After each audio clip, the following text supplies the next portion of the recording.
नमस्कार दर्शकों, कैसे हो आप सब लोग। मैं आप सबका हमारे चैनल वेलबिंग जर्नी पे बहुत स्वागत करता हूं। मैं ओमकार, एक स्पिरिचुअल एनर्जी हीलर हूं, योग और मेडिटेशन थेरेपिस्ट हूं, सोल कम्युनिकेटर हूं और मैनिफेस्टेशन मास्टर हूं। आज हमारी जो चक्रों की इंफॉर्मेशन के बारे में जो माला चल रही है, उसमें आज हम चौथा चक्र जानेंगे, जो कि है अनाहत चक्र या फिर उसे हार्ट चक्र इंग्लिश में कहते हैं।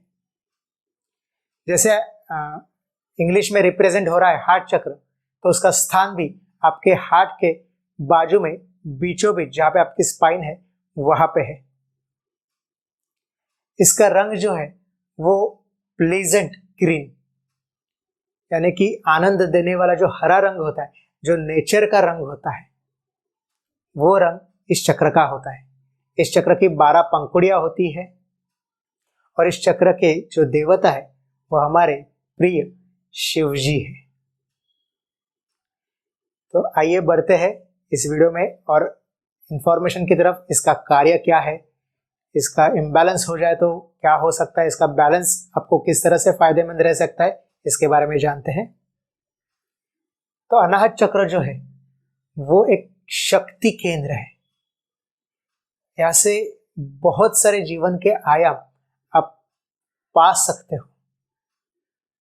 शारीरिक तौर पे देखा जाए तो ये आपके हृदय यानी कि हार्ट और लंग्स, इनके ऊपर कंट्रोल करता है मोस्टली। मानसिक तौर पे जो हायर वाइब्रेशंस होती है, जो हायर फीलिंग्स होती है, जैसे कि डिवाइन लव हो गया, काइंडनेस हो गया, कंपैशन हो गया, सिंपैथी हो गई, एम्पैथी हो गई, इन सब भावनाओं के ऊपर, इन सब डिवाइन चीजों के ऊपर इस हार्ट चक्र का कंट्रोल रहता है। वैसे ही जो प्राणा है वो यहाँ पे स्थित होता है, यहाँ पे वास्तव्य करता है। मतलब जैसे हम सांस लेते हैं तो हम उसे क्या कहते हैं, हम प्राणवायु लेते हैं। तो उस प्राणवायु पे, फिजिकल बॉडी में प्राणवायु पे इस हार्ट चक्र का कंट्रोल रहता है। और प्राणा यानी कि एनर्जी, लाइफ एनर्जी, उसके ऊपर भी इसी चक्र का कंट्रोल रहता है। इसका कार्य फिजिकली जैसे आपका हार्ट का कार्य होता है, जैसे हार्ट आपके ब्लड को कलेक्ट करता है, उसको प्यूरिफाई करता है और फिर पूरे बॉडी में उसको सर्कुलेट करता है, उसको पंप करता है, वैसे ही हमारे हार्ट चक्र का कार्य है। वैसे ही हमारे अनाहत चक्र का कार्य है। वो जो प्राण शक्ति है वो हमारे पूरे शरीर में सर्कुलेट करती है। ये जो चक्र है, जैसे मैंने अपने बेसिक इंफॉर्मेशन के वीडियो में भी बताया था, ये चक्र आपके भौतिक जीवन और आपके अधिभौतिक जीवन यानी कि आध्यात्मिक या फिर ज्ञानदायी जीवन जो है, उसके बीच का एक ब्रिज है, उसका एक कनेक्टर है, उसका एक बैलेंस करने वाला चक्र है। यानी कि जो 3 नीचे चक्र है, मूलाधार चक्र, स्वादिष्ठान चक्र और मणिपुर चक्र, जो आपके मटेरियलिस्टिक लाइफ से, आपके भौतिक जीवन से ज्यादा जुड़े हुए हैं। और ऊपर के चक्र जैसे कि विशुद्धि चक्र, आज्ञा चक्र और सहस्रार चक्र, ये जो स्पिरिचुअल चक्रास है, आध्यात्मिक जीवन को, अधिभौतिक जीवन को रिप्रेजेंट करने वाले, कंट्रोल करने वाले जो चक्रास है, उनके बीच में ये हार्ट चक्र यानी कि अनाहत चक्र लोकेटेड है। आपके जिंदगी को पूरी तरह से कंट्रोल करने वाला अगर चक्र में कहूं तो भी कुछ गलत बात नहीं होगी।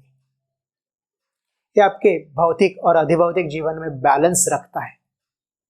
अगर ये चक्र अगर इम्बैलेंस हो जाए तो शारीरिक तौर पे आप हार्ट डिसीजेस, लंग डिसीजेस सफर कर सकते हो।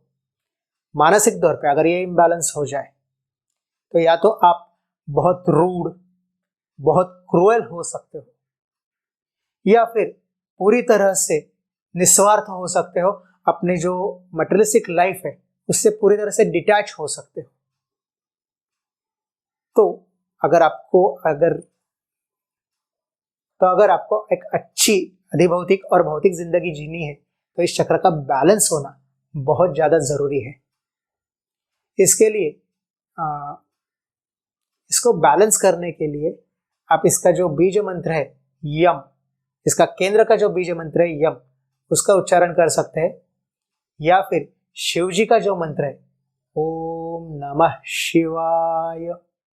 इसका भी इस्तेमाल कर सकते हैं क्योंकि इसकी मुख्य देवता हमारे शिव जी है। अगर प्राणायाम में अगर मैं बताऊं तो आप अपने सांसों पे जो कंट्रोल करते हैं, जो यौगिक श्वसन जिसे कहते हैं, मैं जब योगा के बारे में या फिर प्राणायाम के बारे में या फिर मुद्राओं के बारे में जब वीडियोस बनाऊंगा तब इसके बारे में ज़्यादा और डिटेल में एक्सप्लेन करूंगा। लेकिन अगर आप यौगिक श्वसन जानते हैं तो ये करने से आपका हार्ट चक्र बहुत अच्छे से बैलेंस होता है। आपके दिल में अगर प्रेम की, एक डिवाइन लव की भावना रखते हो, दूसरों की तरफ एम्पैथी, सिंपैथी रखते हो, काइंडनेस रखते हो, तो भी ये चक्र बैलेंस हो जाता है। तो ये था इस चक्र के बारे में, इसके कार्य के बारे में। अब जानते हैं इसके बीज मंत्रों के बारे में। जैसे मैंने कहा, इसके केंद्र का बीज मंत्र है यम, और इसके जो पंखुड़ियां है, 12 पंखुड़ियां है इसके बीजाक्षर में बताऊंगा। बीजाक्षर के बाद में आप जब आधा म लगाएंगे तब उसका बीज मंत्र बन जाएगा। तो इसके बीजाक्षर है क, ख, ग, घ, ङ, च, छ, ज, झ, य और ट, ठ। इसके बाजू में अगर आप आधा म लगाओगे तो ये बीजाक्षर बीज मंत्र बन जाएंगे। जैसे कम, खम, गम, घम, अंग, चम, छम, जम, झम, यम, टम और ठम। तो ये थी अनाहत चक्र के बारे में आज डिटेल इंफॉर्मेशन। अगर अभी भी आपने हमारा चैनल सब्सक्राइब नहीं किया है तो प्लीज जाइए, चैनल को सब्सक्राइब कीजिएगा। और अगर आपको हमारे वीडियोस अच्छे लगते हैं तो लाइक कीजिए।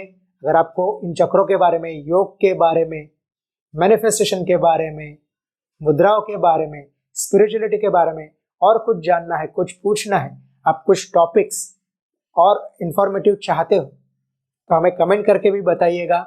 इन वीडियोस को, हमारे चैनल को आपके दोस्तों में, आपके परिवारों में शेयर कीजिएगा। तो अभी के लिए फिलहाल इतना ही।